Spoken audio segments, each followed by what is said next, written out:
एक सेठ था, सेठ, उसने अपना घर में रंग पुतवाने के लिए एक आदमी को ठेका दिया, 1 घंटे का 20 रुपया। शाम को सेठ आया, देखा कि वो तो पेड़ के नीचे सो रहा था मज़े से। तो उसको पूछा, अरे भाई तेरे को काम नहीं करना, पैसे नहीं चाहिए तेरे को, ठेका लिया एक घंटे का 20 रुपया। बोले सेठ जी अंदर जाके देखो काम चालू है, रंग चल रहा है, अंदर कर रहा है, आदमी लगा दिया मैंने। तो सेठ ने अंदर जाकर देखा, एक आदमी रंग कर रहा था।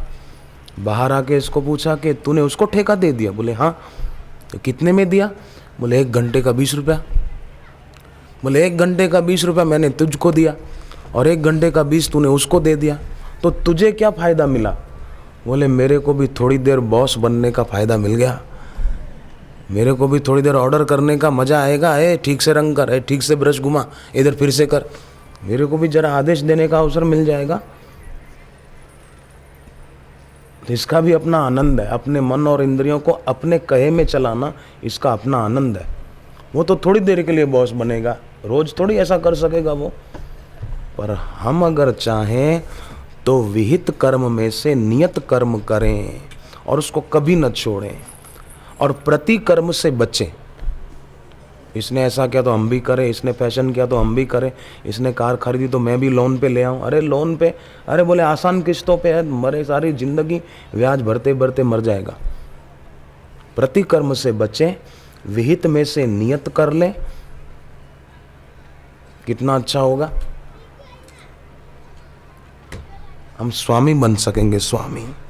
पर सांसारिक सुख में उलझे रहे तो याद रखना, सांसारिक सुख अपने साथ दुखों की अंतहीन श्रृंखला लेकर आता है, अंतहीन, कोई अंत नहीं है। सांसारिक सुख जो भी है, सुनने का, गीत सुनूं, फिल्म का गाना सुनूं। मैं एक बार ट्रेन में आ रहा था बम्बई से सूरत, एक ट्रेन चलती है, फ्लाइंग बोलते हैं उसको, उसमें बैठा था, फ्लाइंग ट्रेन, फ्लाइंग, हाँ, मैं उसमें बैठा था, सूरत आ रहा था। तो कुछ शादी वाले बैठे थे, पार्टी वाले, लड़के लड़कियां, परिवार के लोग आपस में बैठे थे। तो अंताक्षरी खेलने लगे। अब मैं भी वहाँ बैठा था, साइड में सीट थी मेरी, मैं कहाँ जाऊँ उठ के, तो अंताक्षरी खेलने लगे। फिल्म के गाने अंताक्षरी में गाते हैं ना, एक लड़का गाए तो फिर आखिरी शब्द जो आया उससे फिर वो दूसरा गाए, ये तो सब जानते हैं, ये सबको पता है। वो गाता, फिर दूसरा पक्ष, ऐसे 2 पक्ष थे उनके। तो एक ने कोई गाना गाया, उसमें आखिरी शब्द आया त। मुझे बहुत अच्छी लगी बात, उनकी याद रह गई, कुछ साल पहले की है। आखिरी त आया तो सामने एक लड़के ने गाया त से गाना था ना उसको, उसने त से गाया। मुझे पता नहीं कौन सी फिल्म का, पर मुझे अच्छा लगा उसका ये गाना। उसने कटाक्ष करते हुए गाया, तू तू तू तू तू तारा। अब सुनना, आगे सुनना, ऐसा गाना है ना एक फिल्म का कोई, है ना, तू तू तू तू तू तारा, तारा करता कुतरा सारा। गुजराती में गाया उसने, तारा करता कुतरा, मत तेरे से तो कुत्ते अच्छे, फिल्म के गाने नहीं गाते हैं, भौंक लेते हैं थोड़ा सा, और तू फिल्म के गाने गा रहा है इंसान होकर। मुझे बात अच्छी लगी, मैंने कहा तुम पर लागू पड़ती है। तू तू तू तू तू तारा, तारा करता कुतरे से कुत्ते अच्छे गाने नहीं गाते, इंसान होकर गाने गा रहा है। तो सदैव याद रहे, सांसारिक सुख जो भी है, देखने का, सुनने का, चखने का, सूंघने का, स्पर्श करने का, जो भी सांसारिक सुख है, वो दुखों की अंतहीन श्रृंखला को लेकर आता है। इसलिए बच के रहना रे बाबा, बच के रहना रे। प्रतिकर्म से बचना, निषिद्ध से बचना और विहित में से नियत कर लेना, बस। लोग बाहर से सुखी होने का स्वांग तो करते हैं, पर भीतर घाव भरे होते हैं। अरे हम सुखी हैं, हमारे पास कार है, ये घाव भरे होते हैं। और मृत्यु धीरे धीरे जबड़ा खोले हुए निकट आती जाती है। कहाँ जाएंगे, कैसे बच पाएंगे? इससे तो अच्छा है शास्त्र का वचन, गुरु का वचन मानकर हम आगे बढ़ते जाएं, उन्नत होते जाएं। पुंडलीक ने सुन रखा था शास्त्र का वचन कि मातृ देवो भव पितृ देवो भव, माता देव समान है, पिता देव समान है। तो ये वचन उसने पाला और माँ बाप की देवतुल्य जानकर सेवा की तो भगवान प्रकट हो गए। भाई शास्त्र का वचन माना ना, वैसा किया तो ईश्वर प्रकट हो गए। महाराष्ट्र का तीर्थ अभी भी प्रमाण साक्षी दे रहा है पुंडलिक की भक्ति की, पंढरपुर। मंदोदरी ने शास्त्र का वचन माना, पातिव्रत धर्म का पालन किया मंदोदरी ने, तो मंदोदरी को शक्ति प्राप्त हो गई। रावण से नहीं मिली थी, पर पातिव्रत धर्म का पालन करना चाहिए, ऋषियों का वचन है, ये उसने माना तो उसको शक्ति प्राप्त हो गई। तो शास्त्र का वचन, गुरु का वचन जो मानता है, देखो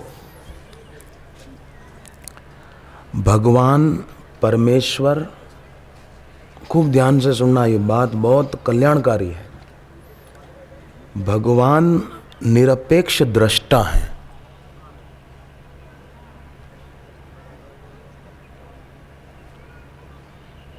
परंतु सद्गुरु वो सर्वहित दृष्टा है। सबका हित कैसे हो, भले पापी भी आ जाए, शराब पीता है, मांस खाता है, गलत काम करता है, ऐसा व्यक्ति भी आ जाए। स्वामी अखंडानंद सरस्वती जी ज्ञानी संत थे, अपने आश्रम में भी आए थे, गुरुदेव से मुलाकात हुई थी। उनके पास वो बैठे थे, एक बार उनके पास एक आदमी आया।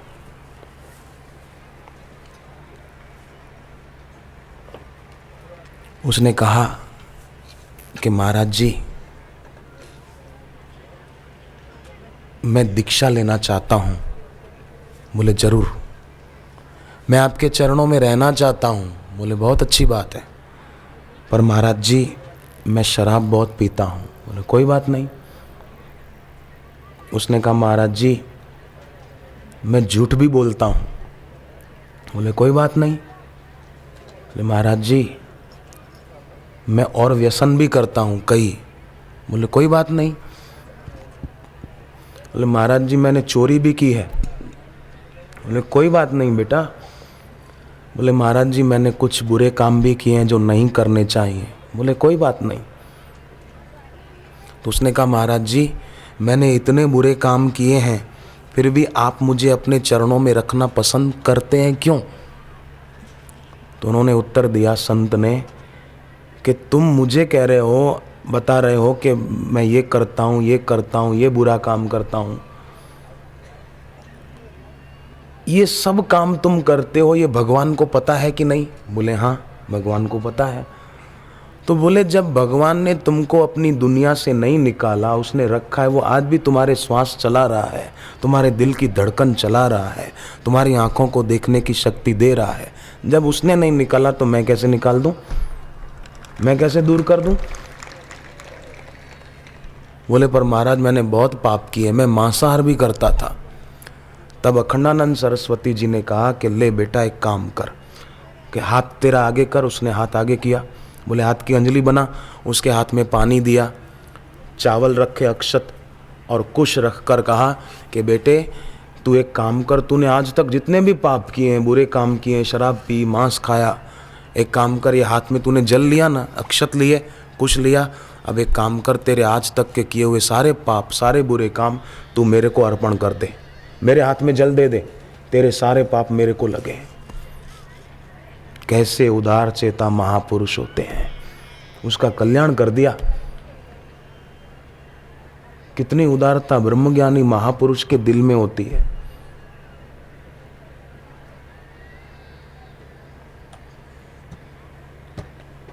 आप और हम कल्पना नहीं कर सकते। इसलिए शास्त्रों ने कहा द्वे रूपे वासुदेवस्य चलम चाचलमेव च चलम संन्यासिनो रूपम अचलम प्रतिमादिकम। द्वे रूपे वासुदेवस्य, भगवान वासुदेव के दो रूप हैं, चलम चाचलमेव च, एक चल रूप है भगवान वासुदेव का और एक अचल रूप है भगवान वासुदेव का। कैसे के बोले चलम सन्यासिनो रूपम, जो सन्यासी हैं, सन्यासी किसे कहते हैं? दंड धारण कर लिया हो, मुंडन करा दिया हो, शिखा सूत्र का त्याग कर दिया हो, वो ठीक सन्यासी है। पर भगवत गीता किसको सन्यासी कहती है? भगवत गीता उसको सन्यासी कहती है जिसकी कोई आकांक्षा नहीं है और जिसका किसी से द्वेष नहीं है। ज्ञेयः स नित्य सन्यासी यो न द्वेष्टि न कांक्षति, निर्द्वंदो ही महाबाहो सुखम बंधात प्रमुच्यते। वही सन्यासी है जिसका किसी से द्वेष नहीं है और जो किसी चीज की इच्छा नहीं करता, वो सन्यासी है। तो ऐसे महापुरुष जो होते हैं वो भगवान की चल मूर्ति है।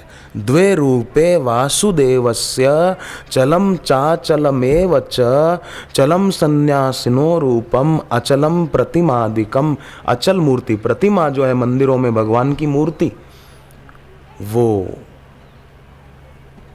अचल है, चलती नहीं, स्थिर है।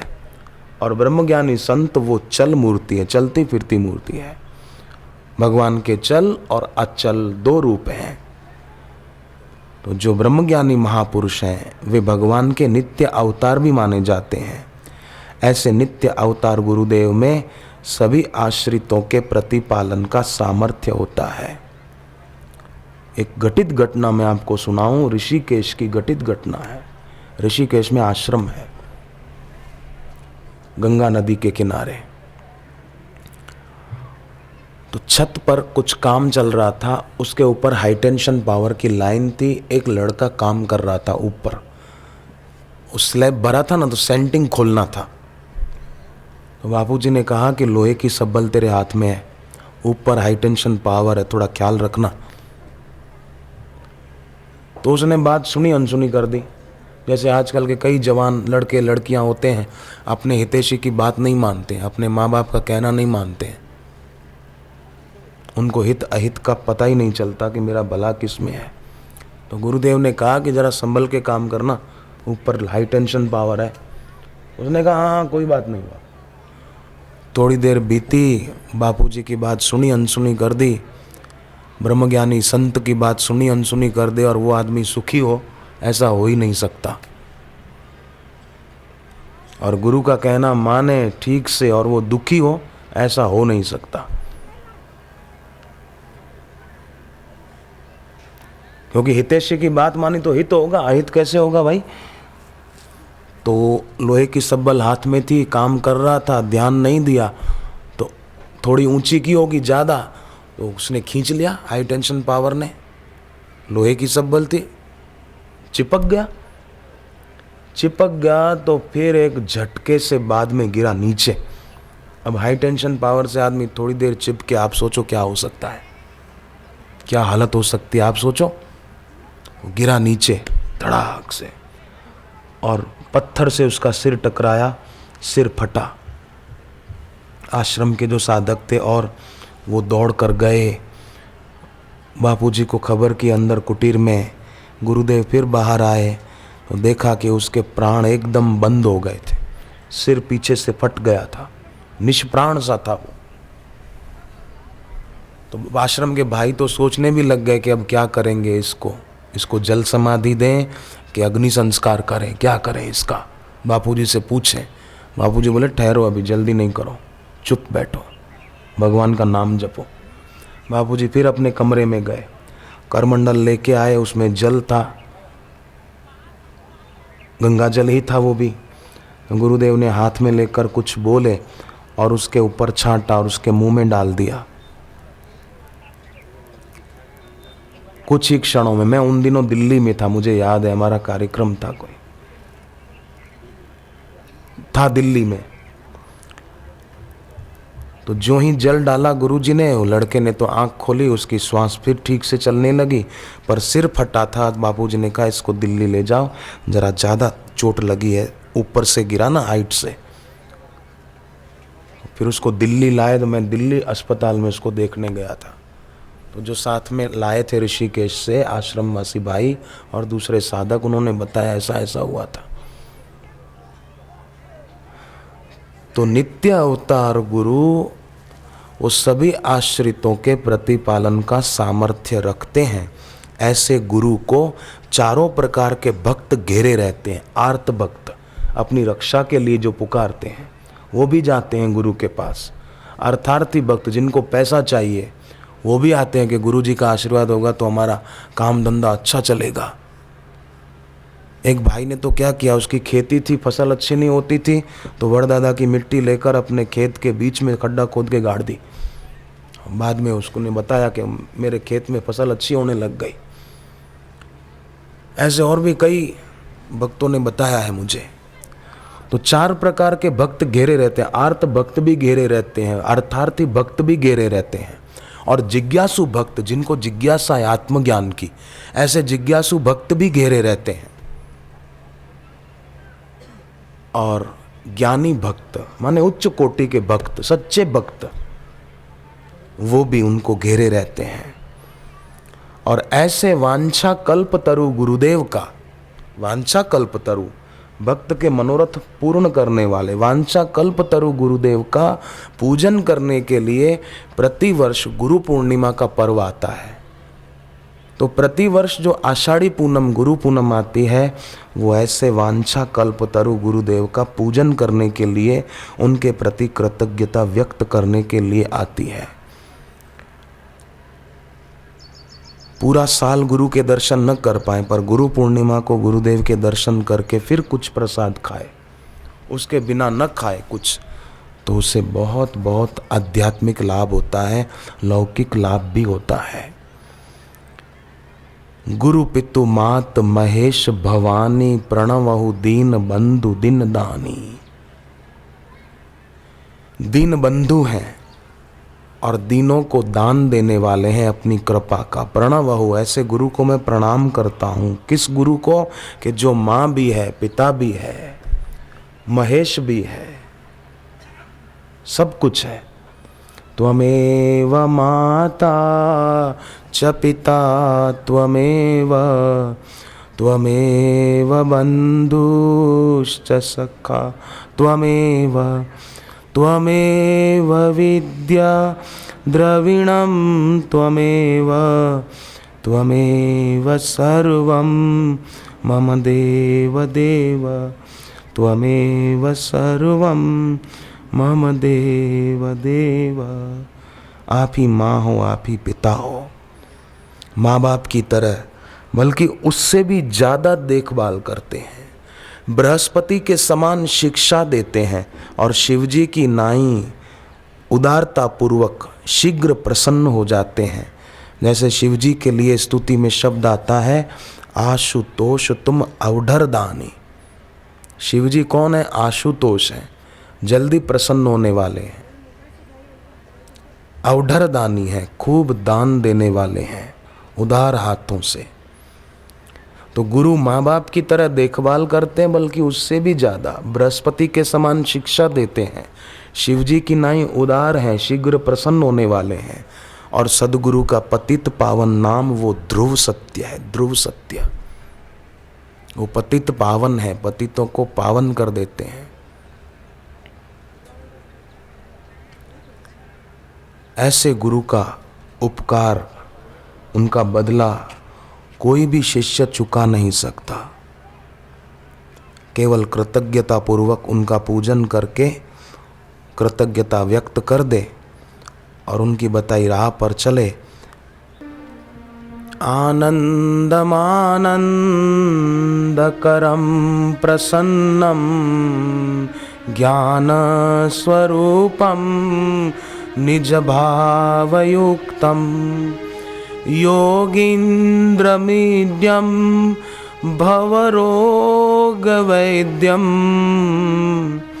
श्रीमद्गुरुं नित्यमहं नमामि।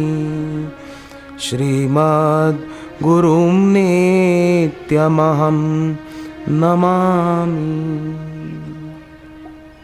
ऐसे गुरु को प्रणाम है जो कर्म का, अकर्म का, प्रतिकर्म का, विहित कर्म का, निषिद्ध कर्म का, विकर्म का भेद समझाकर हमारे को ऐसे दिव्य निष्काम कर्म करने की प्रेरणा देते हैं कि ओ हो, सचमुच ऐसी स्थिति बनाते हैं कि जैसे जल में कमल की स्थिति होती है।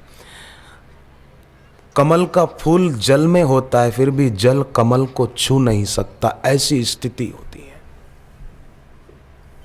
नाव पानी में रहे पर पानी नाव में ना आए, ऐसी स्थिति। नाव पानी में हो तो तारेगी, पर नाव में पानी आ जाए तो डुबा देगी। मानव काया रूपी नाव संसार में तो रहे, पर संसार का विषय विकार रूपी दूषित जल इस मानव काया रूपी नाव में न आए, नहीं तो ये डूब जाएगी। और आजकल सबको लगा है रोग, क्या कहेंगे लोग, छोड़ते नहीं है भोग, करते नहीं है योग, बड़े हैं विचित्र लोग, सबको लगा है रोग, क्या कहेंगे लोग। लोग क्या बोलेंगे, बस हम ऐसा नहीं करेंगे तो लोग क्या बोलेंगे, फैशन नहीं करेंगे तो लोग क्या बोलेंगे, अरे मरेंगे तब भगवान क्या बोलेंगे, ये भी सोच, जरा सोच।